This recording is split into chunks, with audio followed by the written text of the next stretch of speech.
வெளிப்படுத்தல் விசேஷம் 2வது அதிகாரம் 1-4 வரை வாசிக்க கேட்போம். எபேசு சபையின் தூதனுக்கு நீ எழுத வேண்டியது என்னவெனில், 7 நட்சத்திரங்களை தம்முடைய வலது கரத்தில் ஏந்தி கொண்டு 7 பொன் குத்து விளக்குகளின் மத்தியிலே உலாவிக் கொண்டிருக்கிறவர் சொல்லுகிறதாவது: உன் கிரியைகளையும் உன் பிரயாசத்தையும் உன் பொறுமையையும், நீ பொல்லாதவர்களை சகிக்க கூடாமல் இருக்கிறதையும், அப்போஸ்தலர் அல்லாதவர்கள் தங்களை அப்போஸ்தலர் என்று சொல்லுகிறதை நீ சோதித்து அவர்களை பொய்யர் என்று கண்டறிந்ததையும், நீ சகித்து கொண்டிருக்கிறதையும் பொறுமையாயிருக்கிறதையும், என் நாமத்து நிமித்தம் இளைப்படையாமல் பிரயாசிக்கிறேன். ஆனாலும் நீ ஆதியில் கொண்டிருந்த அன்பை விட்டாய் என்று உன் பேரில் எனக்கு குறைவுண்டு. இப்பொழுது வாசிக்க கேட்ட இந்த வசனத்தின் மூலமாக தேவன் ஒவ்வொரு இருதயங்களிலும் பேச முடியாக நாம் ஜெபம் பண்ணுவோம். எங்கள் அன்பின் இயேசுவே, நாங்கள் உம்மை துதிக்கிறோம், ஸ்தோத்தரிக்கிறோம். இப்பொழுது நாங்கள் வாசிக்க கேட்ட இந்த வசனத்தின் மூலமாக ஒவ்வொருவரையும் நீ உயிர்ப்பிக்கட்டும். உடைய வார்த்தைகள் அடியனை மறைத்து நீங்க வெளிப்படுங்க. ஒவ்வொருவரையும் கர்த்தா ஆசீர்வதிங்க. வேதத்தில் உள்ள அதிசயங்களை காணும்படி ஆண்டவரே ஸ்தோத்திரம். கர்த்தாவே ஆண்டவரே, வேதத்தில் உள்ள அதிசயங்களை காணும்படி கண்களை நீ திறந்தரல முடியாக ஜெபிக்கிறோம். வார்த்தைகள் உள் பிரவேசிக்கட்டும். உள் பிரவேசித்து 30, 60, 100 பலன் கொடுக்க உதவி செய்யுங்க. தொடர்ந்து நீங்க பேசுங்க, நாங்கள் கேட்கிறோம். இயேசு கிறிஸ்துவின் நாமத்தில் வேண்டிக் கொள்கிறோம் நல்ல பிதாவே, ஆமேன். அல்லேலூயா. கர்த்தருடைய பரிசுத்த நாமத்திற்கு மகிமை உண்டாகட்டும். இப்பொழுது நாம் வாசிக்க கேட்ட இந்த வசனத்துல தலைப்பு பார்த்தா அன்பை பற்றி நாம் பார்க்கிறோம். இந்த கடைசி நாட்களில் தேவனுடைய அன்பு ஒவ்வொரு இருதயத்திலும் காணப்பட வேணும். கர்த்தருக்கு ஸ்தோத்திரம். எபேசு சபையின் தூதனுக்கு நீ எழுத வேண்டியது என்னவெனில், 7 நட்சத்திரங்களை தம்முடைய வலது கரத்தில் ஏந்தி கொண்டு 7 பொன் குத்து விளக்குகளின் மத்தியிலே உலாவிக் கொண்டிருக்கிறவர் சொல்லுகிறதாவது: உன் கிரியைகளையும் உன் பிரயாசத்தையும் உன் பொறுமையையும், நீ பொல்லாதவர்களை சகிக்க கூடாமல் இருக்கிறதையும், அப்போஸ்தலர்கள் இல்லாதவர்கள் தங்களை அப்போஸ்தலர்கள் என்று சொல்லுகிறதை நீ சோதித்து அவர்களை பொய்யர் என்று கண்டறிந்ததையும், நீ சகித்து கொண்டிருக்கிறதையும் பொறுமையாயிருக்கிறதையும், என் நாமத்து நிமித்தம் இளைப்படையாமல் பிரயாசப்பட்டதையும் அறிந்திருக்கிறேன். ஆனாலும் நீ ஆதியில் கொண்டிருந்த அன்பை விட்டாய் என்று உன் பேரில் எனக்கு என்ன உண்டு? குறை உண்டு என்று இப்பொழுது வாசிக்க கேட்டோம். கர்த்தருடைய பரிசுத்த நாமத்திற்கு மகிமை உண்டாகட்டும். இந்த கடைசி நாட்கள்ல இந்த தேவ அன்பு ஒவ்வொரு இருதயத்திலும் காணப்படணும். பாருங்க, நம்பிக்கை, விசுவாசம் இவைகளில் அன்பே பெரியது என்று அப்போஸ்தலராகிய பவுல் சொல்லுவதை பார்க்கிறோம். அப்ப இந்த கடைசி நாட்கள்ல ஒவ்வொரு இருதயத்திலும் என்ன பார்க்க முடியலையா? அன்பை பார்க்கவே முடியல. ஒருவருக்கொருவர் அன்பு உள்ளவர்களாக இருக்க வேண்டும் என்று இந்த கால வேளையிலும் கூட தேவன் சொல்லுகிறார். இந்த எபேசு சபையில பாருங்க, அந்த 7 சபைகள், 7 என்பது பூரணத்தை குறிக்கிறது. அப்ப இந்த உலகம் எங்கு இருக்கிற சபைகளுக்கு ஆண்டவர் சொல்லுகிறார். பாருங்க, 7 என்பது உலகம் எங்கு இருக்கிற சபைகளுக்கு, 7 என்பது பூரணத்தை குறிக்கிறது. இந்த எபேசு சபைகளுக்கு ஆண்டவர் சொல்லுகிறார், எல்லாமே இருக்கு, எல்லா வரங்களும் அபிஷேகமும் எல்லாம் இருக்கு, சரிதான். ஆனா உன்னிடத்தில் என்ன இல்ல? உன்னிடத்தில் ஒரு குறை உண்டு. என்ன இல்ல? அன்பு இல்ல. ஆதியில் இருந்த அன்பு உன்னிடத்தில் நான் காணவில்லை. உன்னிடத்தில் பாருங்க, ஆதியில் நீ கொண்டிருந்த அன்பை நீ விட்டு விட்டாய் என்று உன் பேரில் எனக்கு ஒரு குறை உண்டு. மகனே, மகளே, நீ என்ன செய்ய? மறுபடியுமாக நீ புதுப்பித்துக்கொள் என்று அந்த சபைக்கு சொல்லுவதை நாம் பார்க்கிறோம். இந்த வசனத்தின்படி நம் இருதயம் எப்படிப்பட்டதாக இருக்கிறது பாருங்க. வாசிக்க கேட்ட இந்த வசனத்தில் 7 நட்சத்திரங்கள் பற்றி நாம் வாசிக்க கேட்டோம். 7 நட்சத்திரங்கள் எதை குறிக்கிறது? 7 நட்சத்திரங்கள் சபையின் தூதர்களை குறிக்கிறது. கர்த்தருக்கு ஸ்தோத்திரம். அந்த 7 குத்து விளக்குகளும் அந்த 7 சபைகளை குறிக்கிறது. பழைய ஏற்பாடு காலத்துல சபைகள் இருந்தா 7 குத்து விளக்குகள் இருக்கும். குத்து விளக்கு அதெல்லாம் ஒரு நிழலாக இருக்கிறது. பாருங்க, புதிய ஏற்பாடு காலத்துல ஆண்டவர் அதற்கு ஒரு அடையாளத்துக்கு ஆண்டவர் வைத்திருக்கிறார். 7 நட்சத்திரங்கள்லாம் எதை குறிக்குது சொல்லுங்க? அந்த 7 நட்சத்திரங்கள் சபையின் தூதர்களை குறிக்கிறது. அந்த 7 குத்து விளக்குகளும் அந்த 7 சபைகளை குறிக்கிறது. கர்த்தருக்கு ஸ்தோத்திரம். வெளிப்படுத்தல் விசேஷம் 1வது அதிகாரம் 20வது வசனத்துல இப்படியாக நான் வாசிக்கிறோம். என் வலது கரத்தில் நீ கண்ட 7 நட்சத்திரங்களின் ரகசியத்தையும் 7 பொன் குத்து விளக்குகளின் ரகசியத்தையும் எழுது. அந்த 7 நட்சத்திரங்களும் 7 சபையின் தூதர்களாம். நீ கண்ட 7 குத்து விளக்குகளும் 7 சபைகளாம். பாத்தீங்களா? நீ கண்ட 7 நட்சத்திரங்களின் ரகசியத்தையும் 7 பொன் குத்து விளக்குகளின் ரகசியத்தையும் எழுது என்று சொல்லி, அந்த 7 நட்சத்திரங்களும் 7 சபையின் தூதர்களாம். நீ கண்ட 7 குத்து விளக்குகளும் 7 சபைகளாம் என்று நாம் பார்க்கிறோம். கர்த்தருக்கு ஸ்தோத்திரம். அந்த வெளிப்படுத்தல் விசேஷம் நம்ம உற்று கவனித்து கேட்டா தான் அது நமக்கு புரியும். அது கேட்ட அந்த இருதயங்களை, மனக்கண்களை கர்த்தர் இந்த வேளையில திறப்பாராக. கர்த்தருக்கு ஸ்தோத்திரம். இயேசு கிறிஸ்து தம்முடைய வலது கரத்தில் 7 நட்சத்திரங்களை ஏந்தி கொண்டிருப்பதை நாம் பார்க்கிறோம். அவர் வலது கரத்தில் உள்ள நட்சத்திரம் யார்? இந்த நட்சத்திரம் யார்? ஒவ்வொரு நட்சத்திரத்தை பேர் சொல்லி அழைப்பாராம் நம்முடைய தேவன். இந்த வலது இயேசு கிறிஸ்துடைய தம்முடைய வலது கரத்தில் 7 நட்சத்திரங்களை ஏந்தி கொண்டு இருக்காராம். இந்த 7 நட்சத்திரம் எதை குறிக்கிறது? இவர்கள் இயேசு கிறிஸ்துவின் ஊழியர்களை குறிக்கிறது. நாங்க ஊழியம் பார்க்கிறோம். ஊழியர்களை தான் இந்த நட்சத்திரம், இந்த நட்சத்திரம் போல காணப்படுகிறது. அவருடைய கரத்துல நாம அடங்கி இருக்கணும். அவர் ஒரு காரியம் சொன்னா தான் செய்யணும். அப்ப நட்சத்திரம் யாரை குறிக்கிறது? இந்த சபையின் இந்த ஊழியர்களை குறிக்கிறது. கர்த்தருக்கு ஸ்தோத்திரம். இந்த ஊழியர் யார் பாருங்க. இந்த ஊழியர் தேவ தூதன் என்று மல்கியா 2வது அதிகாரம் 7வது வசனம். சீக்கிரம் எடுத்து வாசி. இந்த ஊழியர் யாரை குறிக்குதான்? தூதன். இந்த ஊழியர் தூதன் என்று ஆண்டவர் சொல்லுகிறார். இந்த ஊழியர் பாருங்க தேவ தூதன் என்று வாசிக்கிறோம். ஆசாரியனுடைய உதடுகள் அறிவை காக்க வேண்டும். ஆசாரியருடைய உதடுகள் அறிவை காக்க வேண்டும். வேதத்தை அவன் வாயிலே தேடுவார்களே, அவன் சேனைகளுடைய கர்த்தரின் தூதன். அவன் யாரா? ஊழியர் யாரா? நாங்க அவன் சேனைகளுடைய கர்த்தரின் தூதன் என்று வாசிக்கிறோம். பாத்தீங்களா? அப்ப ஊழியர் என்பது யாரு? நட்சத்திரம் யாரு? ஊழியர்கள். ஒவ்வொன்றும் நாம தெரிந்து வைத்துக் கொள்ளும் போது கர்த்தர் பெரிய காரியங்களை அவர் செய்கிறார். கர்த்தருக்கு ஸ்தோத்திரம். அவர் வலது கரத்தில் இருக்கிற நட்சத்திரமாய் இருக்கிற ஊழியர்களாக காணப்படுகிற ஒவ்வொரு ஊழியர்களும் எப்பொழுதும் இயேசு கிறிஸ்துவுக்குள் காணப்பட்டு எழுந்து பிரகாசிக்கிறவர்களாக நம்முடைய கர்த்தராகிய இயேசு கிறிஸ்து பாருங்க, அவர் அதைத்தான் பார்த்து கொண்டிருக்கிறார். நட்சத்திரமாக இருக்கிற ஒவ்வொரு ஊழியர்களும் என்ன செய்யணும்? சபைக்கு வருகிற அவங்களுக்கு என்ன குறைவு என்று அவங்க எனக்கனான்னு போயிடக்கூடாது. பாருங்க தூதன் சொல்றாரு. ஊழியன் வருகிற என்ன அவளுக்கு குறை இருக்கு, அவளுக்காக ஜபிக்க வேண்டியது எது இருக்கு பாருங்க. அவங்களை விசாரிக்கிறவர்களாக இருக்கணுமா? நம்முடைய தேவன் விசாரிக்கிறவராக இருக்கிறார். பாருங்க நட்சத்திரமாக இருக்கணும். ஒரு குறை கூட கண்டுபிடிக்க கூடாது. அந்த அளவுக்கு ஊழியனாகி இந்த தூதன் பாருங்க. ஊழியன் என்பது தூதன். எங்களை தூதன் என்று சொல்லுகிறார் பாருங்க. அப்ப எந்த குறை குற்றங்கள் கண்டுபிடிக்க கூடாதபடி நாவுல வர்ற வார்த்தை கூட சமாதானத்தின் வார்த்தையாய். ஒரு சில ஊழியர்களை பார்த்தா கெட்ட வார்த்தையா வருது.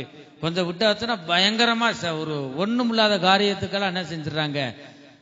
பற்றி எரியிறாங்க தீ மாதிரி பாருங்க. அப்படி இருக்க கூடாது. அவங்க சொல்லலாம், ஆனா அந்த ஊழியர் கணக்குல அவங்க எல்லாம் வரமாட்டாங்க. பாருங்க எப்படி இருக்கணும் ஊழியர்கள்? நட்சத்திரங்களாக இயேசு கிறிஸ்துவின் கரத்தில் உள்ள நட்சத்திரமாக. அவருடைய கரத்தில் இருந்தா தானே பரிசுத்தமாக இருக்க முடியும். பாருங்க அவருக்குள்ள அடங்கி ஜீவிக்கிற நட்சத்திரமாகி ஊழியர்களாக, தூதனாக, அவருக்கு பணிவிட ஆவியாக, தேவனுடைய வார்த்தைக்கு கேட்டு அதன்படி செய்கிற ஊழியர்களாக இருக்கவன் அவர் தான் நட்சத்திரம். பாருங்க கர்த்தருக்கு ஸ்தோத்திரம். நம்முடைய கர்த்தராகிய இயேசு கிறிஸ்து 7 பொன் குத்து விளக்குகளின் மத்தியிலே உலாவி கொண்டு இருப்பதை நாம் பார்க்கிறோம். இது எதை குறிக்கிறது? இயேசு கிறிஸ்துவுக்கும் அவருடைய சபைகளுக்கும் இடையுள்ள ஐக்கியத்தை குறிக்கிறது. கர்த்தருக்கு ஸ்தோத்திரம். இயேசு கிறிஸ்து பரலோகத்தில் இருக்கிறார். ஆனால் பூமியில் உள்ள தம்முடைய சபைகள் மத்தியிலே அவர் எப்பொழுதும் உலாவி கொண்டிருக்கிறார். நாம் இருதயமாகி இந்த ஆலயத்தில் அவர் எப்பொழுதும் உலாவி கொண்டே இருக்க வேண்டும். அவர் சத்தத்தை நாம் எப்பொழுதும் கேட்டுக்கொண்டு இருக்க வேணும். இந்த அனுபவம் ரட்சிக்கப்பட்ட உங்களுக்கும் ஒவ்வொரு தேவனுடைய பிள்ளைகளுக்கும் மிகவும் அவசியம். நாம் எப்பொழுதும் கிறிஸ்துவின் சிந்தையாக காணப்பட வேணும். ஆண்டவர் எப்பொழுது வருவார் என்று சொல்ல முடியாது. பாருங்க, இந்த கடைசி நாட்கள் அநேகருடைய விசுவாசத்தை காண்பாரோ. மனுஷகுமாரன் வரும்போது விசுவாசத்தை பார்க்க முடியாதான். பாருங்க, அநேகருடைய அன்பு தனிந்து போய்விடும். அநேக ஊழியர்களுக்குள்ளும் விசுவாசிகளுக்குள்ளும் அன்பை பார்க்க முடியல. இதிலே நாம தெரிஞ்சுக்கிட்டோம், கடைசி காலத்தில் வந்திருக்கிறோம். வெளிப்படுத்தல் விசேஷம் 2வது அதிகாரம் 2வது வசனத்துல நாம் பார்க்கிறோம், உன் கிரியைகளையும் உன் பிரயாசத்தையும் உன் பொறுமையையும் நீ பொல்லாதவர்களை சகிக்க கூடாமல் இருக்கிறதையும் அப்போஸ்தலர் அல்லாதவர்கள் தங்களை அப்போஸ்தலர் என்று சொல்லுகிறதை நீ சோதித்து அவர்களை பொய்யர் என்று கண்டறிந்ததையும் நீ சகித்து கொண்டிருக்கிறதையும் பொறுமையாயிருக்கிறதையும் என் நாமத்து நிமித்தம் இளைப்படையாமல் பிரயாசப்பட்டதையும் அறிந்திருக்கிறேன். ஆனாலும் நீ ஆதியில் கொண்டிருந்த அன்பை விட்டாய் என்று உன் பேரில் எனக்கு குறை உண்டு. போதும். பாருங்க, இந்த என்னதே இல்ல, அந்த எபேசு சபையில அன்பு தான் இல்ல, மற்ற எல்லாமே இருக்கு. நம்ம யார் ஊழியர் வந்தாலும் என்ன செஞ்சிடக்கூடாது, வீட்டுக்குள்ள விட்டுறக்கூடாது. பாருங்க, அது ஓநாய்கள்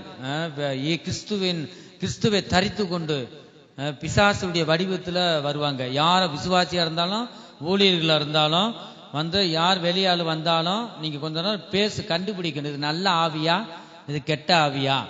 பாருங்க, நம்ம பிசாசு எல்லா ரூபத்திலும் வரும், ஜாக்கிரதையா நம்ம இருக்கணும். நம்ம அவர் கனிகளினாலே நம்ம அறிவோம். அப்ப அந்த வசனத்துல பாருங்களேன், இந்த எபேசு சபையில எல்லா திறமையும் இருக்கு, பொறுமையா இருக்காங்க, எல்லாமே இருக்கு. ஒன்னே ஒண்ணுல அன்பு. அன்பு தானே முக்கியம். பாருங்க, இந்த இடத்துல பாக்குறோம், உன் கிரியைகளையும் உன் பிரயாசத்தையும் உன் பொறுமையையும் நீ பொல்லாதவைகளை சகிக்க கூடாமல். ஒருத்தவங்க பொல்லாதவர்களா இருந்தா சகிக்க மாட்டேன்னு இப்படி இருக்காங்களே. பாருங்க, அப்போஸ்தலர்கள் இல்லாதவங்க நாங்க அப்போஸ்தலர்னு சொல்றாங்க. ஆனா இவங்க அப்போஸ்தலர்கள் இல்லை என்று கண்டுபிடிக்கிற ஆவி யாருக்கு இருக்கு? இந்த எபேசு சபையில் உள்ள ஜனங்களுக்கு இருக்கிறது. சோதித்து அறிகிறாங்க, பேசி பாக்குறாங்க. இப்ப அது கனி சரியில்லை, அது தேவனுடைய பிள்ளை இல்லப்பா, அப்போ உண்மையான ஊழியக்காரே இல்ல சொல்லிட்டு அவங்க கண்டறிகிறாங்க. அப்படிப்பட்ட ஆவி உங்களுக்கும் எனக்கும் ரட்சிக்கப்பட்ட ஒவ்வொருவருக்கும் வேணும். கொஞ்ச நேரத்தில் ஒருத்தர்கிட்ட பேசிட்டா தெரிஞ்சிடும், இது நல்ல ஆவி இது கெட்ட ஆவி. பாருங்க, அந்த வசனம் அதுதான் இருக்கு. இந்த எபேசு சபையார் கரெக்டா கண்டுபிடிக்கிறாங்க. அது அப்போஸ்தலர் இல்ல, ஆனா அப்போஸ்தலர் என்று சொல்றாங்க. அதையும் அவங்க கண்டுபிடிக்கிற அந்த ஆவி ஆண்டவர் தந்திருக்கிறார். இந்த இடத்துல அதான் அப்படி வாசிக்கிறோம். பாருங்க, இந்த எபேசு சபையார் கண்டுபிடிப்பதை போல நாம் என்ன செய்யணும்?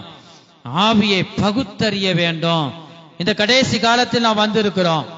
அநேகர் என் நாமத்தை தரித்து கொண்டு நானே கிறிஸ்து என்று சொல்லி அநேகரை வஞ்சிப்பாங்களாம். அப்ப இப்படிப்பட்ட காலத்துல வந்திருக்கிறோம். நாம் ஜாக்கிரதை உள்ளவர்களாக இருக்கணும். நாம் தேவனுடைய பிள்ளைகள். இது நல்ல ஆவி கெட்ட ஆவி கொஞ்ச நேரத்துல பேசிட்டாலும் தெரிஞ்சிடும். அவனுக்குள்ள ஏதாவது பணாசை இருந்தா இந்த பணம் வெளிப்படும், அதுதான் உண்மை. வேற ஏதாவது இச்சையின் ஆவி இருந்தா அது கொஞ்ச நேரத்துல ஒரு நிறைய 2 நிமிஷம் நீங்க பேசினாலுமே உள்ளத்துல தேவையில்லாத காரியம் வந்துடும். அவங்க நல்ல கனி கொடுக்கிறவர்களாக நல்ல உண்மையான ஊழியர்களா இருந்தா நம்ம குடும்பத்துக்காக பாரப்பட்டு ஜெபிப்பாங்க, நல்லா விசாரிப்பாங்க.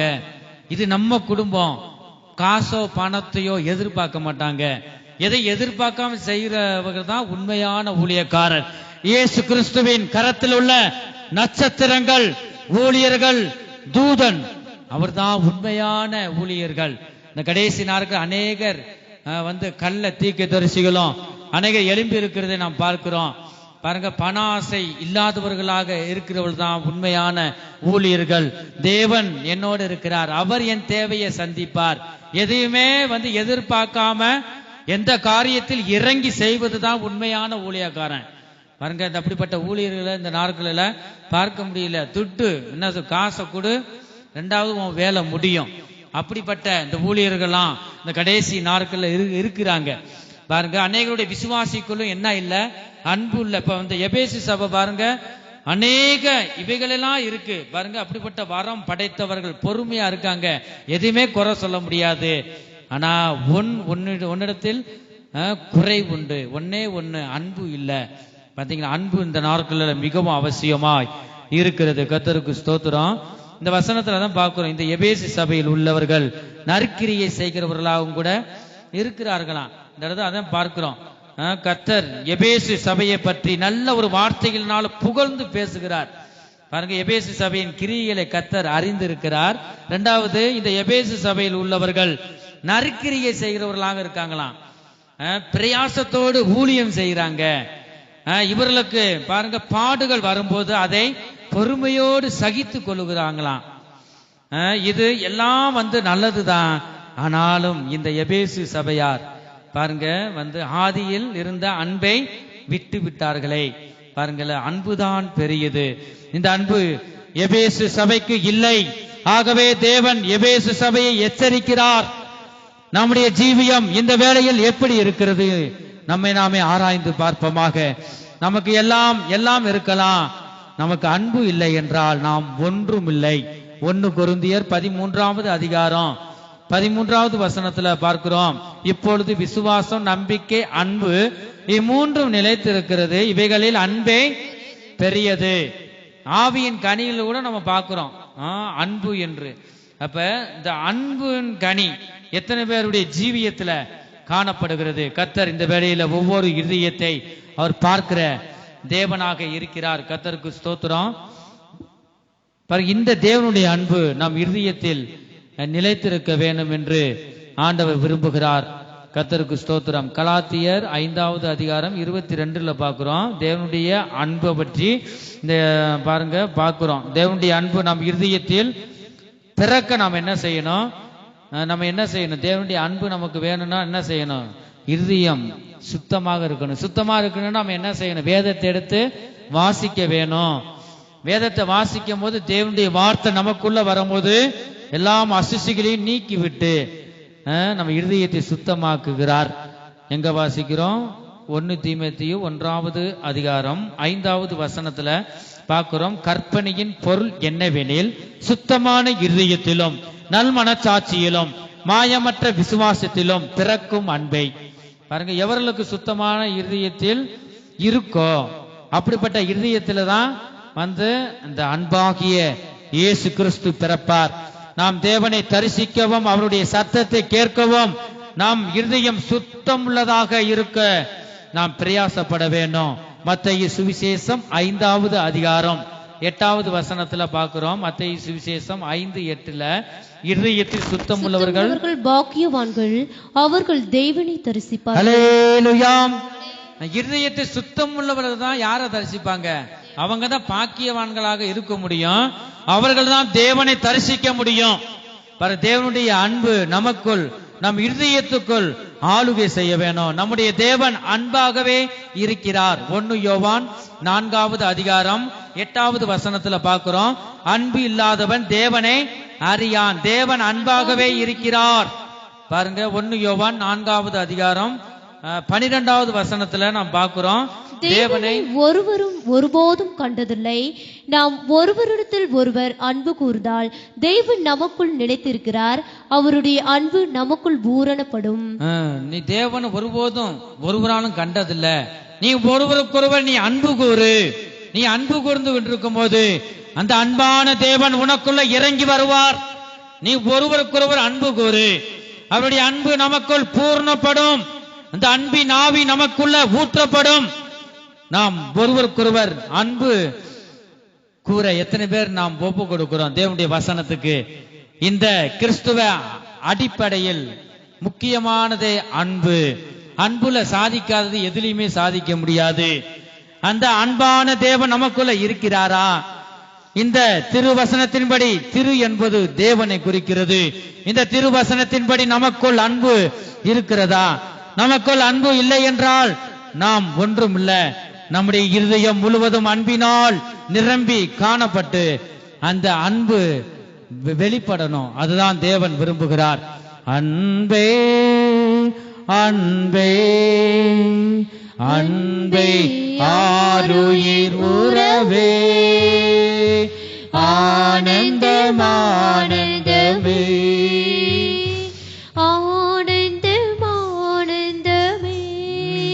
அலைந்தேன் பல நாள் உம்மையும் அறியா மறைந்தேன் தெரிந்த துரோகி. எல்லாம் உணர்ந்து பாடுவோம். பல நாள் உம்மையும் அறியா தெரிந்த அணைத்தீர் அன்பாலே என்னையும் அணைத்தீர் அன்பாலே அணைத்தீர் அன்பாலே என்னையும் அணைத்தீர் அன்பாலே அன்பே அன்பே அன்பே ஆருயிர் உறவே ஆனந்தம் ஆனந்தமே ஆனந்தம் ஆனந்தமே. அல்லேலூயா. அலைந்தேன் பல நாள் உம்மையும் அறிய. ஆண்டவரே, நீ என் கூட தான் என்னை நேசிக்கிறீர் ஆண்டவரே. ஆனா என்னோடு எத்தனை நாள் நான் கெட்டு போகாம அழிந்து போகாதபடி நீ ரட்சிக்க என் கூடயே நிக்கிறீர் ஆண்டவர். என்னை எத்தனை நாள் அறியாம போயிட்டு எத்தனை பேர் உணர்ந்து பாடுகிறோம். அலைந்தேன் பல நாள், நீ யாருன்னு தெரியாம நான் பல நாள் வீணாக்கிட்டேன். பாருங்க, மறைந்தேன் தெரிந்த துரோகியே அனைத்தீர் அன்பாலே. ஒரு நாள் உடைய அன்பு என்னை தேடி வந்தது. பிதாவாகிய ஒரே குமாரனாகிய இயேசு கிறிஸ்துவை நாம் செய்த பாவங்களுக்காக, நாம் செய்த அக்கிரமங்களுக்காக அவர் ஒரே குமாரனாகிய, பாருங்க, பிதாவாகிய தேவன் ஒரே குமாரனாகிய இயேசு கிறிஸ்துவை இந்த பூமிக்கு நமக்காக அனுப்பினார் அல்லவா? அவருடைய அன்பு நம்மளை தேடி வந்தது. நான் உனக்கு உன்னிடத்தில் அன்பு கூறுவது போல நீ பிறனிடத்தில் நீ அன்பு கூறு. ஆண்டவர் அததான் அந்த கால வேளையில பேசுகிறார்.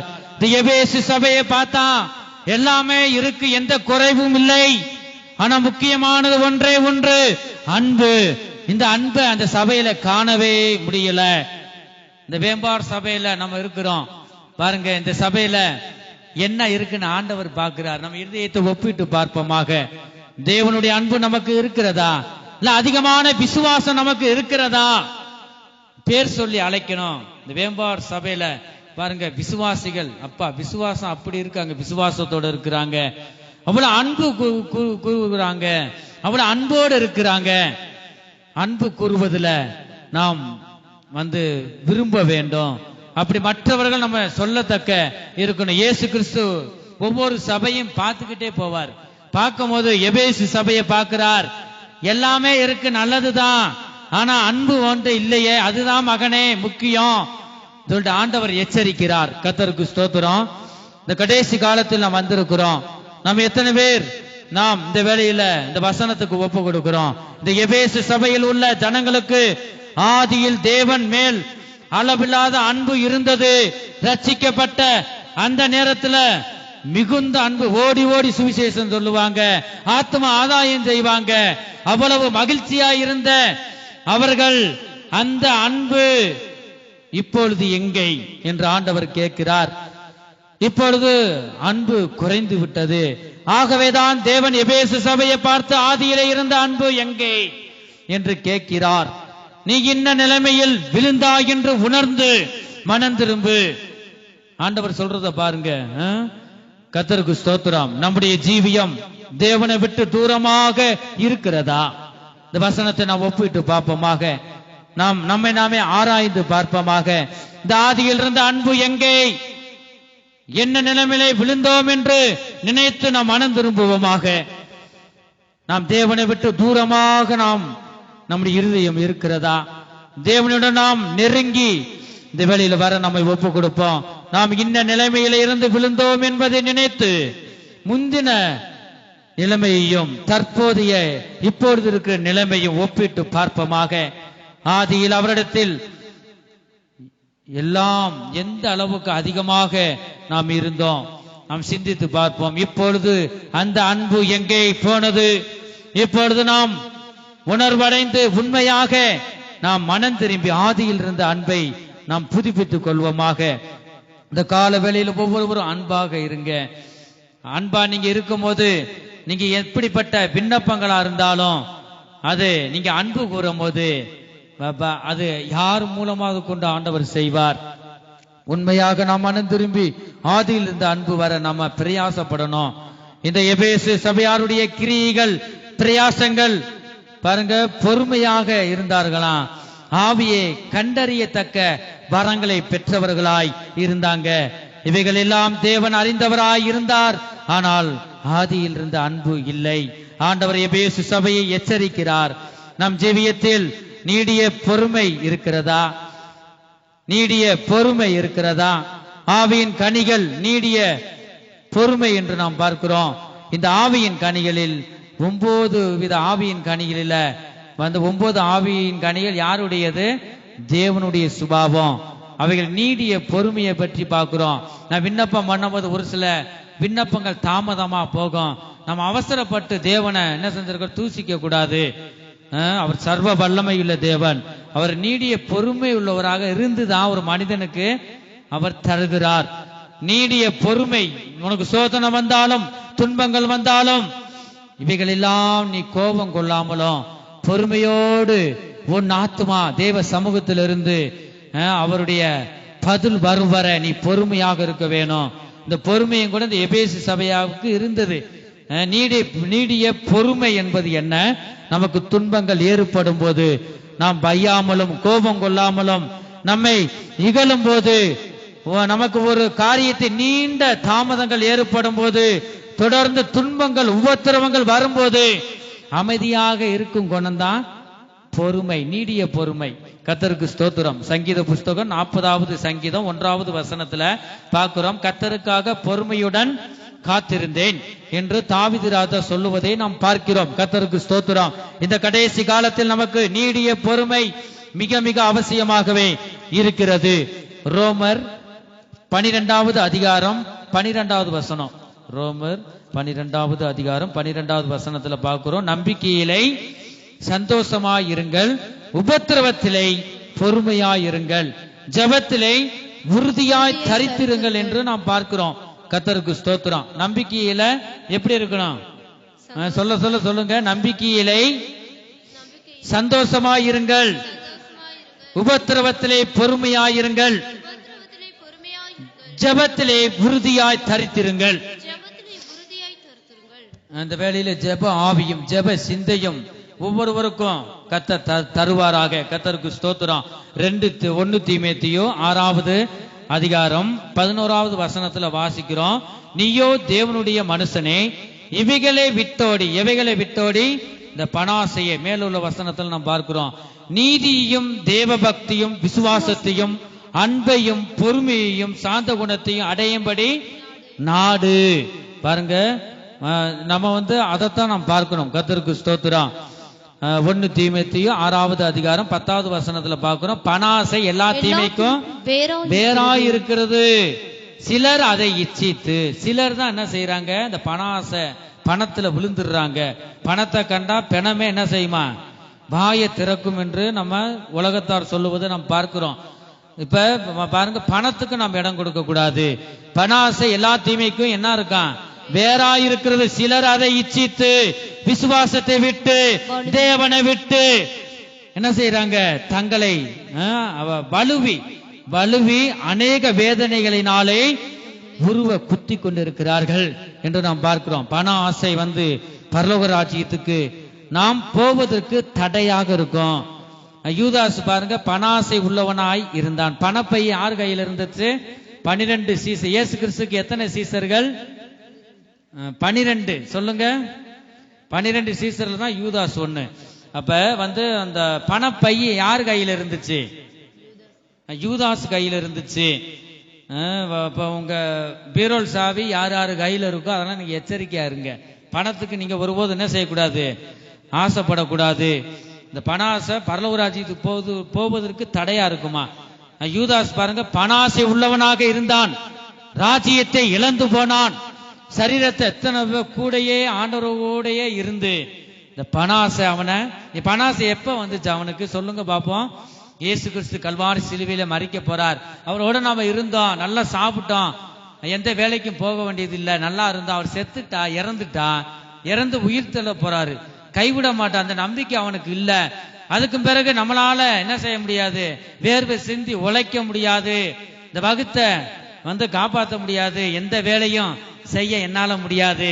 அதனால அவர் இருக்கும் போதே, சாவதுக்கு முன்பாகவே இவர் காட்டி கொடுக்கறதுக்கு 30 வெள்ளிக்காசு தாரான், அதை வச்சு நம்ம பிழப்புக்கு என்ன செய்வோம்? வச்சுக்கலான்னு சொல்லிட்டு தப்பான எண்ணங்கள்.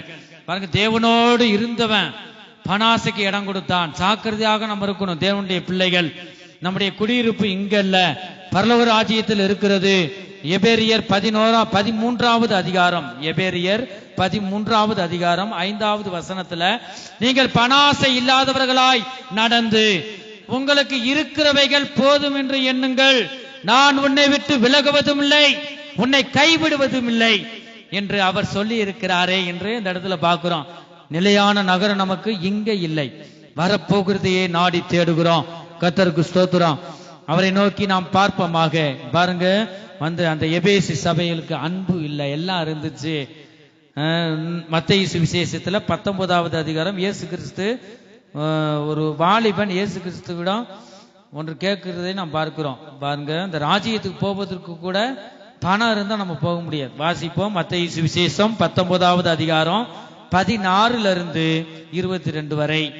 அப்பொழுது ஒருவன் வந்து அவரை நோக்கி, நல்ல போதகரே, நல்ல போதகரே, நித்திய ஜீவனை அடைவதற்கு நான் எந்த நன்மையை செய்ய வேண்டும் என்று கேட்டார். பணம் இருக்கு, எல்லாமே இருக்கு, ஆனா நித்திய ஜீவனை வாங்குறதுக்கு பணத்தினால என்ன செய்ய முடியாது, வாங்க முடியாது. அவனுக்கு ஒரு ஆசை வந்துருச்சு, எல்லாமே இருக்கு, கடைசி நம்ம சாகும் போது இந்த சரீரம் மண்ணுக்கு போக போகுது, இந்த ஆவி அழிவில்லாதது, ஆனா இந்த ஆவிக்கு நம்ம வேணும், பரலோகத்துக்கு போகணுமே, இந்த ராஜ்யத்தை என் பணத்தினால வாங்க முடியல, இந்த ராஜ்யத்தை தர இயேசு வல்லமை உள்ளவராய் இருக்கிறார். இயேசுவிடம் அந்த வாலிபன் போய் கேட்கிறான். பாருங்க என்ன சொல்றான், நித்திய ஜீவனை அடைவதற்கு நான் எந்த நன்மையை செய்ய வேண்டும் என்று கேட்டான். அதற்கு அவர், நீ என்னை நல்லவன் என்று சொல்வானேன், தேவன் ஒருவர் தவிர நல்லவன் ஒருவனும் இல்லையே, நீ ஜீவனில் பிரவேசிக்க விரும்பினால் கற்பனைகளை கைக்கொள் என்றார். அவன் அவரை நோக்கி, எவைகளே என்று கேட்டான். அதற்கு இயேசு, கொலை செய்யாதிருப்பாயாக, விபச்சாரம் செய்யாதிருப்பாயாக, களவு செய்யாதிருப்பாயாக, பொய் சாட்சி சொல்லாதிருப்பாயாக, உன் தகப்பனையும் உன் தாயையும் கனம் பண்ணுவாயாக. என்ன செய்யணுமா, உன் தகப்பனையும் உன் தாயையும் கனம் பண்ணுவாயாக, அது முக்கியமானது. உன்னிடத்தில் நீ அன்பு கூறுவது போல, உன்னிடத்தில் நீ அன்பு கூறுவது போல பிறனிடத்திலும் அன்பு கூறுவாயாக, பிறனிடத்தில் அன்பு கூறணும் என்பவைகளையே என்றார். அல்லேலூயா. சும்மா கிடையாது, இந்த பரலோக ராஜ்யத்துக்கு சும்மா யாராலும் போக முடியாது. பாருங்க, ஒன்றுல குறை உள்ளவர்களா இருந்தா போகவே முடியாது. ஆண்டவர் சொல்றார், இந்த எபேசு சபையில எல்லாமே இருந்துச்சு, எந்த குறையும் சொல்ல முடியாது, அன்பு இல்லையே. இந்த இடத்துல பாருங்க, இந்த வாலிபன் அவனுக்கு என்ன தடையா இருந்துச்சா, பணம் தான் தடையா இருந்துச்சு. இந்த கீழே உள்ள வசனத்தை வாசி, அப்படியே வாசி. அந்த வாலிபன் அவரை நோக்கி, இவைகளை எல்லாம் என் சிறுவயது முதல் கை கொண்டிருக்கிறேன். கட்டளைய நீங்க வாங்க, தாய் தகப்பனையும் கீழ்ப்படியணும். பாருங்க, தாய் தகப்பனுக்கு கீழ்ப்படியணும், உன்னிடத்தில் அன்பு கூறுவதோட பிறனிடத்தில் அன்பு கூறு. இந்த கட்டளைகள்லாம் அவை சிறு வயது முதல் என்ன செய்தானா கை கொண்டு இருக்கிறான். நீங்க இருதயத்தை ஆராய்ந்து பாருங்க. பாருங்க, எல்லாமே அவனுக்கு இருந்துச்சு. 199% அவன் சரியாக இருந்தான். தேவன் சொன்ன கட்டளைகள் எல்லாவற்றிலும் உண்மையாக சிறு வயது முதல் நான் கை கொண்டு இருக்கிறேன் சொல்லும் போது, கீழே உள்ள வசனத்துல, இன்னும் என்னிடத்தில் குறைவு என்ன என்றான். அதற்கு ஆண்டவர், என்னிடத்தில் எந்த குறைவு நான் காணலையே, நீங்க உணர்த்துங்க, என்னதான் குறை என்னிடத்தில் சொல்லுங்க. அதற்கு இயேசு, நீ பூரண சர்க்குணனாய் இருக்க விரும்பினால் போய் உனக்கு உண்டானவைகளை விட்டு தரித்திரனுக்கு கொடு, அப்பொழுது பரலோகத்தில் உனக்கு பொக்கிஷம் உண்டாயிருக்கும். அல்லேலூயா. உனக்கு பரலோகம் வேணும்னா என்ன செய்ய, உனக்கு பணம் அதிகமா இருக்கு, இந்த பணம் தான் உனக்கு தடையா இருக்கு, அதனால இந்த வித்து என்ன செய்ய, யாருக்கு கொடு, தரித்திரனுக்கு கொடு, அப்ப பரலோகத்துல உனக்கு வீடு கட்டப்படும். அவ என்ன செஞ்சானா, கீழே உள்ள வசனத்துல, அந்த வாலிபன் மிகுந்த ஆஸ்தி உள்ளவனாய் இருந்தான். இந்த வார்த்தை கேட்ட பொழுது துக்கம் அடைந்தவனாய், எந்த வார்த்தையை கேட்ட போது, இந்த தரித்திரனுக்கு ஐஸ்வர்யத்துல வித்து தான் சொன்ன இந்த வார்த்தை கேட்ட பொழுது துக்கம் அடைந்தவனாய் போய்விட்டான். பாருங்க, எவ்வளவு துக்கமான ஒரு காரியம். பாருங்க, கட்டளைகள் எல்லாவற்றையும் கை கொண்டு இருக்கிறான். நீங்க ஆராய்ந்து பாருங்க. ஒருத்தனுக்கு பணம் தடையா இருக்கலாம், இவனுக்கு என்ன பணம் தடையா இருக்கு, அதுக்கு முன்பாக எது தடையா இருந்துச்சு பாருங்க, அன்பு இல்ல. அன்பு இல்லைன்னு சொன்னாலும் பரலோக ராஜ்யத்துக்கு போறதுக்கு தடையா இருக்கும். கர்த்தருக்கு ஸ்தோத்திரம். பாருங்க, அந்த வாலிபன், இந்த வாலிபன் சகலத்தையும் சிறு வயது முதல் கை கொண்டு இருப்பதை நாம் பார்க்கிறோம். இந்த பணம் இந்த வாலிபனுக்கு பணத்தை விட முடியல, நித்திய ராஜ்யத்தை சுதந்திரிக்க முடியவில்லை. நாம் ஒன்றில் குறைவுள்ளவனாய் இருந்தால் அவரை நாம் தரிசிக்க முடியாது.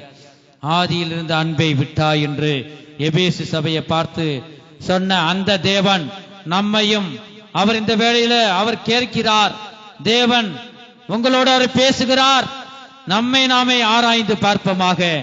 அன்பு நமக்குள் இருந்தால் நம் ஜீவியத்தில் அற்புதங்கள் நடக்கும். நம் ஜீவியத்தில் தேவனுடைய அன்பு இருந்தால் அதிசயங்களை காண செய்வார். ஜெபத்திலே ஒரு மனதோடு நாம் காணப்படுவோம். துதித்து பாடுவதிலே ஒரு மனது காணப்படும். ஆராதனை செய்வதிலே ஒரு மனது காணப்படும். ஊழியம் செய்வதிலும் கூட ஒரு மனம் வரும். காணிக்கை கொடுப்பதிலும் கூட ஒரு மனதின் ஆவி. அப்போஸ்தலர் நடபடிகள் 4வது அதிகாரம் 34 பார்க்கிறோம். ஒரு மனப்பட்டார்கள் என்று வாசிக்கிறோம். தேவ அன்பு நமக்குள் இருக்கும் போது நாம் குத்து விளக்காய் நாம் காணப்படுவோம். அநேக விளக்காய் நாம் பிரகாசிப்போம். எண்ணெயுள்ள விளக்காய் நாம் காணப்படுவோம். அணையாத விளக்காய் நாம் காணப்படுவோம். வசனம் என்ற விளக்காய் நாம் காணப்படுவோம். விசுவாசத்தில் நாம் வளருவோம். தேவ அன்பில் நாம் வளருவோம். இந்த அன்பு நம் இருதயத்தில் இருந்தா மாத்திரமே ராஜாதி ராஜா வரும்போது மத்திய ஆகாயத்தில் அவர் வெளிப்படும் போது நாம் அவரை சந்திக்கும் போது பூரண மணவாட்டியாய் அந்த மணவாளனை நாம் சந்திக்க வேண்டும். இயேசு கிறிஸ்து 2ஆம் முறையாக அவர் வரப்போகிறார். அவர் ராஜாதி ராஜாவாக வரப்போகிறார். இந்த நாளுக்கு எத்தனை பேர் ஆயத்தமாக இருக்கிறோம்? வெளிப்படுத்தல் விசேஷம் 19வது அதிகாரம் 14வது வசனத்தை நான் வாசிக்கும் போது, பரலோகத்தில் உள்ள சேனைகள் வெண்மையும் சுத்தமும். பாருங்க, அவர் எப்படி வருவாரா? அவர் பரலோக சேனையோடு வருவார். அவர் மகிமையோடு விண்ணில் மத்திய ஆகாயத்தில் உதிப்பார். தமக்காக காத்து கொண்டிருக்கிறவர்களுக்காக அவர் வருவார். முழங்கால் ஜாபம் அவர் முன் முடங்கும் என்று வாசிக்கிறோம்.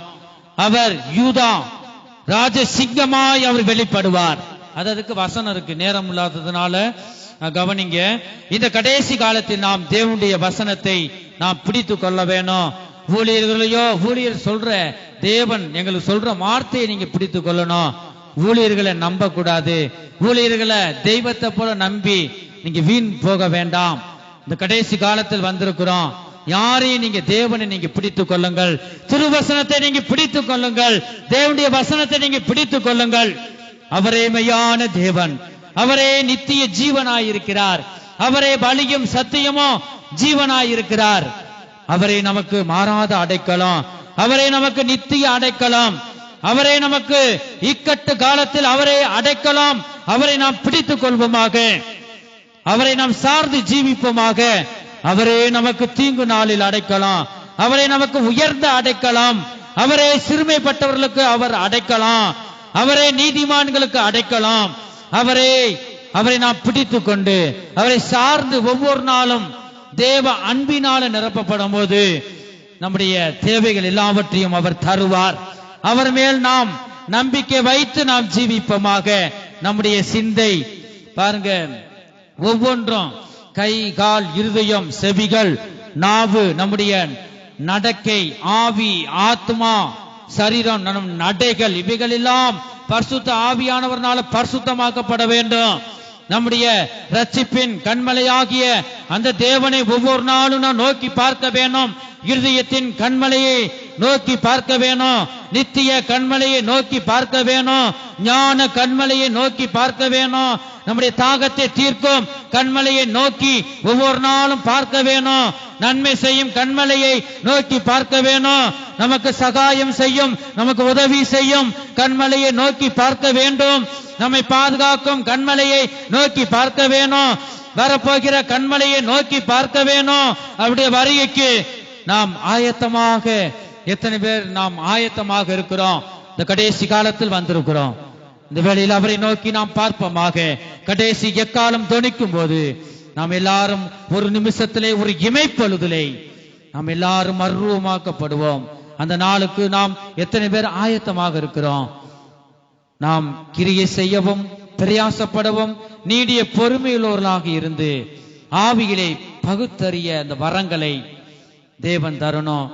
ஆதியில் இருந்த இந்த அன்பு எபேசி சபையில் இல்ல. ஆண்டவர் எச்சரிக்கிறார், நீ இந்த ஆதியில் இருந்த அன்பை நீ பெற்றுக் கொள்வாயாக. நான் எந்த நேரத்திலும் வருவேன், நினையாத நாளிகையிலே வருவேன். ஆனபடினால நீ எந்த நேரம் நான் வந்தாலும் நீ ஆயத்தமாக இருக்கணும். எச்சரிப்பு கொடுக்கிறார், எச்சரிப்பு தாரார். உன் சபையில என்ன இல்ல, அன்பு இல்ல. அதனாலதான் ஆராதனை முடிச்சு ஒருவருக்கு ஒரு வாழ்த்து. எல்லாருக்கும் என்ன சொல்லணும், இயேசுவின் நாமத்துல கையை குலுக்கி சகோதரி சைடு சகோதரிய, சகோதரி சைடு சகோதரர்கள் ஒருவருக்கு ஒரு வாழ்த்து சொல்லணும். பாருங்க, அப்போஸ்தலராகிய பவுல் நிருபங்களை எழுதும் போது ஒவ்வொரு பேரை சொல்லி வாழ்த்துங்கள் வாழ்த்துங்கள். அப்ப ஒருவருக்கொருவர் என்ன செய்யணும், அன்பு உள்ளவர்களாக இருக்கணும். இந்த அன்பே பெரியது. அவருடைய அன்புக்கு ஈடாக எதுவும் ஈடாகாது. தேவன் அன்பாகவே இருக்கிறார். நம்முடைய தேவன் அன்பாக இருக்கிறார். சற்று நேரம் நம்மை ஒப்பு கொடுப்போமாக. இந்த திரு வசனத்துக்கு, தேவனுடைய வசனத்துக்கு நம்மை ஒப்பு கொடுப்போமாக. நம்முடைய அன்பு இப்பொழுது என்ன நிலைமையில இருக்கிறது? பரிதாபமாக இருக்கிறதா? ஆண்டவரே, நான் ஒருவனத்தில் அன்பாக பேச முடியலப்பா. ஆண்டவரே, அன்பு என்கிட்ட சுத்தமா இல்ல. ஆண்டவரே, உம்முடைய அன்பு எனக்கு தாங்க என்று கேட்டா அவர் உதவி செய்வார். கேளுங்கள், அப்பொழுது உங்களுக்கு கொடுக்கப்படும். தேடுங்கள், அப்பொழுது அவரை கண்டடைவீர்கள். தட்டுகிறவனுக்கு திறக்கப்படும். இந்த வேளையில நாமே ஆராய்ந்து பார்ப்போமாக. இயேசு ராஜா சீக்கிரம் வரப்போகிறார். எத்தனை பேர் அவருடைய நாளுக்கு ஆயத்தமாக இருக்க வாஞ்சிக்கிறோம்? நாம் இந்த பூமியில நிரந்தரமான உலகம் இது இல்லை. இது அசைகிற உலகம், அசைந்து போகிற உலகம். ஆனபடினால நீங்க தேவனை நீங்க பிடித்து கொள்ளுங்கள். நீங்க வேற மனுஷனை நம்ப வேண்டாம், அதிகாரிகளை நம்ப வேண்டாம், ஊழியர்களை நீங்க என்ன தெய்வத்தை போல நம்பி இருக்க வேண்டாம். தேவனை நீங்க பிடித்துக் கொள்ளுங்கள். தேவனுடைய திரு வசனத்தை நீங்க பிடித்துக் கொள்ளுங்கள். அவரே உங்களுக்கு சகாயம் செய்கிற தேவன், அவரே உங்களுக்கு உதவி செய்கிற தேவன். தேவனுடைய அன்பு உங்க இருதயத்தில் இருக்கிறதா? சற்று நேரம் நாம் பார்ப்போமாக. நாம் உளையான சேற்றினிலே விழுந்த போது இந்த அன்பு நம்மளை தேடி வந்தது. இந்த தேவனுடைய அன்பு நம்மளை தேடி வந்தது. நாம் செய்த அக்கிரமங்களுக்காக, நாம் செய்த பாவங்களுக்காக, மீறுதலுக்காக அவர் காயப்பட்டார் அல்லவா? நம்மளை தூக்கி எடுக்க முடியாக அவர் நம்மை நோக்கி இந்த தேவ அன்பு நம்மளை தேடி வந்தது. ஒரு காலத்துல பாவத்திலும் சாபத்திலும் கடந்த நம்மளை அந்த அன்பு தூக்கி எடுத்துனதே, தூக்கி நிறுத்தி அவருடைய பிள்ளையாக நம்ம மாற்றினதே. இந்த வேளையில எத்தனை பேர் நாம் இந்த அன்பை நோக்கி பார்க்கிறோம்? இந்த திருவசனத்துக்கு ஒப்பு கொடுக்கிற ஒவ்வொரு எழுந்து நின்று இந்த திருவசனத்துக்கு நம்மை ஒப்பு கொடுப்போமாக. எல்லாரும் எழுந்து நின்று, ஆண்டவரே, ஐயாவுடைய திருவசனத்துக்கு என்னை ஒப்பு கொடுக்கிறேன். ஆண்டவரே, உம்முடைய அன்பு எத்தனை பேருக்குள்ள அன்பு இருக்கிறது? ஆண்டவர் பேசுறார் பாருங்க. எவ்வளவு சத்தமா ஆண்டவர் உயிரை கொடுத்து என்ன செய்யறோம்? தேவனுடைய அன்பு உங்களுக்குள்ள இருக்கணும்னு ஆண்டவர் பேசுறார். இப்ப ஆண்டவர் என்ன எதை பத்தி பேசுறாரு தெரிஞ்சவங்க சொல்லுங்க. எதை பத்தி ஆண்டவர் நம்மோடு பேசுறாரு? அன்பு. பின்னாடி சொல்லுங்க. அன்பு. யாரு கேட்டாலும் நீங்க சொல்லணும். இன்னைக்கு என்ன செய்தி, ஆண்டவர் என்ன பேசினார்? அன்பை பற்றி. எல்லாரும் கூட அன்பா இருக்க சொல்லியிருக்காருப்பா. சொல்லிட்டு நீங்க என்ன சொல்லணும்? அன்பு. சுருக்கமா என்னது? அன்புனா யாரு? தேவன் தான். சுருக்கமா சொல்லப்போ தேவன் தான் அன்பு. உலகத்தில் உள்ள அன்பை பத்தி ஆண்டவர் பேசல. உலகத்தில் உள்ள அன்பெல்லாம் இடையில போயிரும், கொஞ்சம் 2 நிமிஷத்துல போயிரும். அந்த அன்பை பத்தி ஆண்டவர் பேசல. நிரந்தரமான அன்பு, அந்த அன்பான இயேசுவே, அந்த தேவனே நமக்குள்ள வரத்தான் ஆண்டவர் வாஞ்சிக்கிறார். மகனே, மகளே, என்னை விட்டு நீ தூரமாயிருக்கிறதை காண்கிறேன். நீ ஆதியில் இருந்த அந்த அன்பு, இந்த விசுவாசம் எங்கே மகனே, மகளே? இந்த வேளையில என் வசனத்துக்கு ஒப்புக்கொடு, என் வார்த்தைக்கு நீ ஒப்புக்கொடு. அன்பான நான் உன் இருதயத்தில் வாசம் செய்ய உன் இருதயத்தை எனக்கு இடம் கொடு என்று ஆண்டவர் சொல்லுகிறார். தேவன் நம்மிடம் எதையும் கேட்பதில்லை. இந்த எபேசு சபைக்கு எல்லா திறமைகளும் இருக்கு, ஆனா முக்கியமான அன்பு இல்லையே. உன்னிடத்தில் ஒரு குறை உண்டு. நாம் எதுல நம்ம இதா இருக்கோம்? சிந்தித்து பார்ப்போமாக. ஒருவேளை பணம் நமக்கு தடையாக இருக்கிறதா? நித்திய ராஜ்யத்தை சுதந்திரிக்க கூடாதபடி அன்பு இல்லாதவர்களாக இருக்கிறோமா? அன்பு இல்லை என்றால் ஒருபோதும் நானா இருந்தாலும் யாரா இருந்தாலும் இந்த ராஜ்யத்தை சுதந்திரிக்க முடியாது. தேவன் அன்பாக இருக்கிறார், அவர் பரிசுத்தம் உள்ளவராக இருக்கிறார். நான் பரிசுத்தர் ஆகையால் நீங்கள் உங்கள் நடக்கைகள் எல்லாவற்றிலும் பரிசுத்தம் உள்ளவர்களாக இருங்கள். தேவன் அன்பை பற்றி பேசுகிறார். நம் நடக்கைகள், வாய், கை சுத்தம், எல்லாவற்றிலும் சுத்தம் உள்ளவர்களாக இருப்போம். இதயத்தில் சுத்தம் உள்ளவர்கள் தான் தேவனை தரிசிக்க முடியும். நம்மை ஆராய்ந்து பார்ப்போம். யாருடைய தயவும் உங்களுக்கு நமக்கு தேவையில்லை, யாருடைய தயவும் நமக்கு தேவையில்லை. இந்த ராஜாதி ராஜா அந்த அன்பின் தேவன் ஒருவர் நமக்குள்ள இருந்தா போதும். ஆண்டவரே, நீர் எனக்கு இருந்தா சகலத்தை நீ செய்ய வல்லவர், எல்லா தடைகளை நீக்க நீ வல்லவர், நீ சேனைகளின் கர்த்தர், நீர் எனக்குள்ள இருந்தா போதும். சகலமும் தடைப்பட்ட காரியங்கள் எல்லாவற்றும் நிறைவேறும். நம்முடைய தேவன் தடைகளை நீக்கிற தேவனாய், ஜெய கொடியை ஏற்றுகிற தேவனாய், ஜெயத்தின் தேவனாய் இந்த கால வேளையில் அவர் பேசுகிறார். எத்தனை பேர் இந்த திருவசனத்துக்கு நம்ம ஒப்பு கொடுக்கிறோம்? அவருடைய வார்த்தைக்கு நாம் ஒப்பு கொடுக்கிறோமா? நம்முடைய இருதயம் கல்லாக இருக்க வேண்டாம். உன் இருதயத்தை அவருடைய பாதத்தில் ஊற்று விடு. நீ அவரிடம் உன் விண்ணப்பங்களை வைத்து விடு. அவர் உன்னை ஆதரிப்பார், அவர் ஜெயமாய் நடத்துவார். என்னுடைய அன்பிலே நீ வளருவாயாக, விசுவாசத்திலே வளருவாயாக. என் மேல் நம்பிக்கையாய் இரு, அவிசுவாசியாக இராதே. நீ என் மேல் நம்பிக்கை வைத்து நீ காணப்படுவாயானால் நான் ஒருபோது உன்னை கைவிட மாட்டேன். நித்தமும் உன்னை நடத்துவேன். நீ கலங்க வேண்டாம், நீ பயப்பட வேண்டாம். நீ ஏதோ கடமைக்கு நீ வந்து போகிறவனாக நீ காணப்பட வேண்டாம். ஒரு லட்சியத்தோடு நீ வருவாயாக. நீ மனதில் வேண்டிக் கொண்டத நம்பிக்கையுடன், விசுவாசத்துடன், தேவன் என் அப்பா தருவார் என்று நீ இந்த நம்பிக்கையோடு விசுவாசத்துடன் நீ வருவாயாக. கர்த்தர் மேல் நம்பிக்கை வைத்து ஜீவிக்கிறவன் பாக்கியவான். எத்தனை பேர் அவர் மேல் நம்பிக்கை வைத்து ஜீவிக்கிறோம்?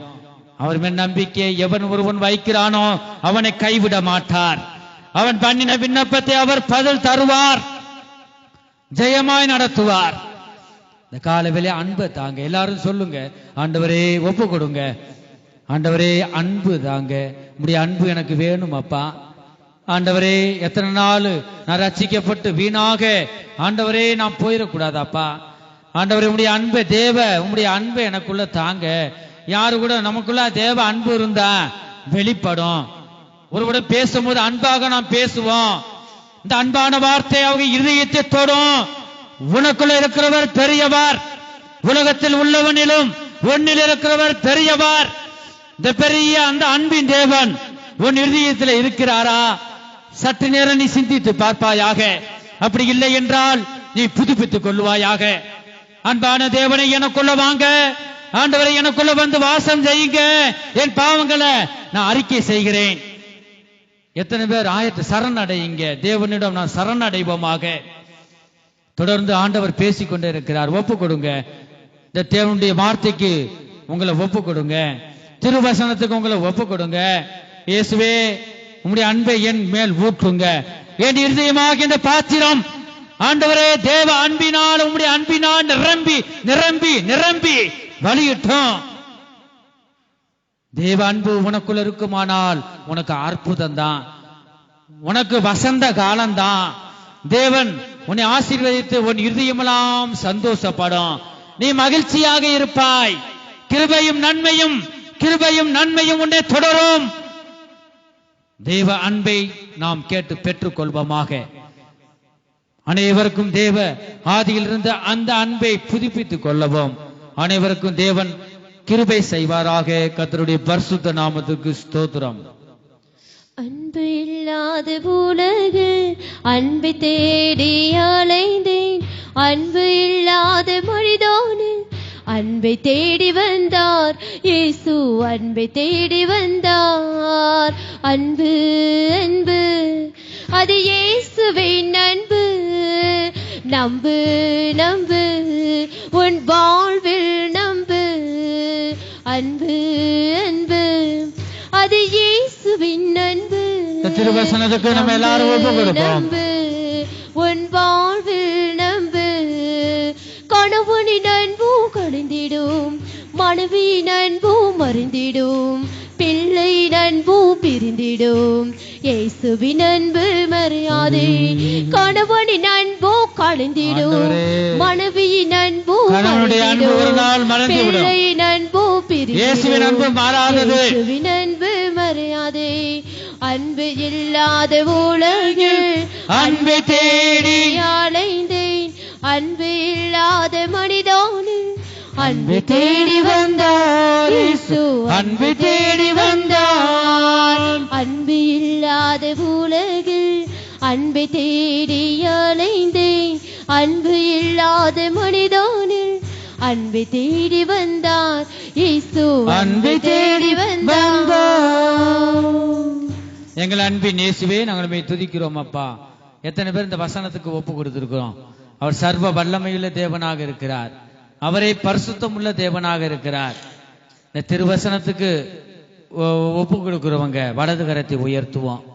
எல்லாரும் உயர்த்துவோம். சிறு பிள்ளைகள், பெரியவங்க எல்லாம் கண்களை மூடி உயர்த்துவோம் வலது கரத்தை. ஆண்டவரே, வலது கரத்தை உயர்த்தப்பட்டிருக்கிற ஒவ்வொருவருக்கும் உங்களுடைய அன்பை தாங்க. ஆண்டவரே, நீங்க உதவி செய்யுங்க. ஆண்டவரே, நீ பெரிய காரியங்களை நீங்க செய்யுங்கப்பா. ஆண்டவருடைய அன்பு ஒவ்வொரு மேல ஊற்றப்படட்டும். ஒவ்வொருவரும் ஆசீர்வதிக்கப்படட்டும். ஆண்டவரே, வலது கரத்தை உயர்த்திருக்கிற ஒவ்வொருவரையும் நீங்க ஆசீர்வதிங்க. வலது கரத்தை உயர்த்திருக்கிற ஒவ்வொருடைய விண்ணப்பங்களை நீர் கேட்டு பதிலை தாங்கப்பா. என் ஜனங்கள் ஒருபோதும் வெட்கப்பட்டு போனதில்லை. இஸ்ரவேலை ஆசீர்வதிப்பதே எனக்கு பிரியம் என்று நீ சொல்லியிருக்கிறீரப்பா. இந்த வலது கரத்தை உயர்த்திருக்கிற ஒவ்வொருவரையும் நீங்க ஆசீர்வதிங்க. இயேசு கிறிஸ்துவின் மூலமா வேண்டிக் கொள்கிறோம் நல்ல பிதாவே, ஆமேன். கர்த்தர் தாமே ஜெபங்களை கேட்டார். கரங்களை தட்டி கர்த்தரை ஸ்தோத்தரிப்போம். சோத்துராம் சோத்துராம் சோத்துராம் சோத்துராம் சோத்துராம் சோத்துராம். கர்த்தர் நம்மோடு பேசின ஜீவனுள்ள வார்த்தைகளுக்காய் கரங்களை தட்டி கர்த்தரை ஸ்தோத்தரிப்போம். சோத்துராம் சோத்துராம் சோத்துராம் சோத்துராம் சோத்துராம்.